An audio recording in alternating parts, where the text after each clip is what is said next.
Thanks for clicking. The Canadian Real Estate Association released its data for the month of March on Friday, showing the first increase in Canada's benchmark price in over 12 months' time. I'm going back to work.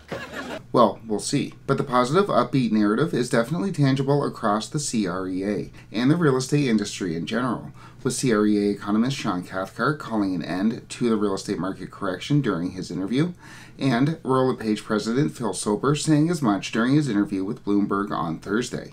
With that said, although we are seeing an increase in real estate prices across Canada, it's not clear that those prices are going back to pandemic levels anytime soon. So what I want to do today is go over the CREA's data for the month of March, take a look at their predictions heading into the spring market, touch on the Phil Soper interview that Bloomberg conducted on Thursday, and then discuss what to look for next. Speaking of next, Canada's inflation data is set to be released on Tuesday, which will obviously have a big impact on the Bank of Canada's rate decisions going forward.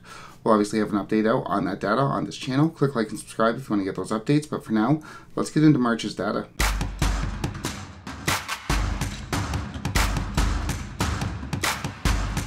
Onto the data. First up, the average price of a home in Canada. The average price of a home shot up nearly $24,000 in March. The average price in February was sitting at $662,400, and that shot up to $686,371 in March. So we have a $24,000 increase in the average price of a home in Canada in March. And the benchmark price was up as well for the first time in 12 months, though not by a whole lot. The benchmark price, if you'll remember, that's the price of a home which represents the most popular set of features. The benchmark price in February was sitting at $704,300, and that bumped up to $709,000 in March. So, as we'll see in a minute, that's about a 0.2% increase, a $5,000 increase from this point in time last month, but an increase nonetheless. I don't think any of our lives are ever going to be the same. And March's numbers fall well in line with what we've been seeing elsewhere, with a continual lack of listings pushing up prices. Listings dropped in March 5.8% from the same point in time in February. So in the spring market, we would expect to see more listings coming to market. We're actually seeing a slowdown from the same point in time a month ago. Jill Udall, the chair of the CREA, says that buyers are coming off of the sidelines after a year of staying out of the market, and that the intense market conditions haven't gone anywhere, they're just on pause. As such, the CREA is offering a fairly optimistic assessment of the real estate market going forward, with CREA economist Sean Cathcart being fairly upbeat about a 0.2% increase in the benchmark price. MLS home price index was up, I repeat, up 0.2% on a month-over-month basis in March 2023. The first increase, albeit a very small one, and I guess we'll call it flat, since February of 2022, over a year. And that's a really big deal. I'm not sure I'd call a 0.2% increase in the benchmark price a really big deal. It's 0.2%. But it is indeed a reversal of the direction of the benchmark price that we've seen over the past year. And the reason for the price increases, of course, is the lack of listings, which are at a 20-year low. So with listings at a 20-year low, the reasons for which we've talked about on other videos, and pent-up demand from those who waited out the market last year, not to mention those who want to get into the market this year, we're seeing prices start to go up again. With that said, the optimism coming out of the CREA, as well as their rationale for the prediction of continual price increases going forward, isn't exactly genuine. And the Bank of Canada held rates again in April, as they did in March, as they said they would do in January. Plus, they reiterated that they think inflation will now be back to their target range, under 3, by this summer. So it's happening really fast. And that means rate cuts could be coming sooner than people think. Except that's not exactly what the Bank of Canada said.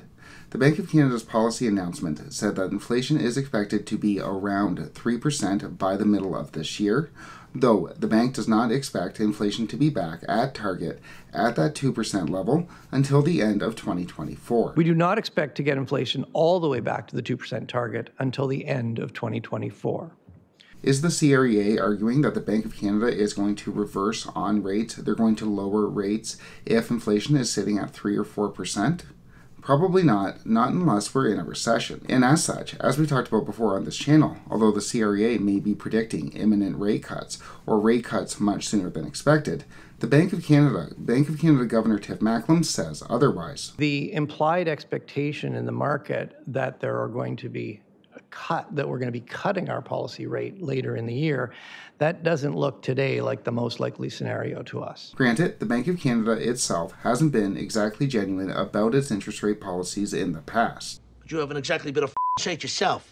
However, with inflation set to remain sticky at best going forward, and the Federal Reserve is set to raise interest rates at least one more time by another 25 basis points, it's not clear that the Bank of Canada is going to be able to reverse anytime soon. And, said Royal LePage CEO Phil Soper, who we've talked about before on this channel, and poked fun of before on this channel, it's the current high level of interest rates that is keeping the real estate market from shooting back up to pandemic highs. I think the only thing that'll keep a cap on real estate prices, getting into that uncomfortable double digits, is the fact that the cost of borrowing mortgage rates are higher than normal. And yeah, I think in this case, Phil Soper is right. I hate myself. We've seen buyers rush back into the market when the Bank of Canada said it would be pausing on interest rate hikes, and I think if we were to see the bank reverse course on interest rates, actually lower interest rates, we would no doubt see an even more pronounced increase in buyer demand. But I think that the Bank of Canada is also well aware of this,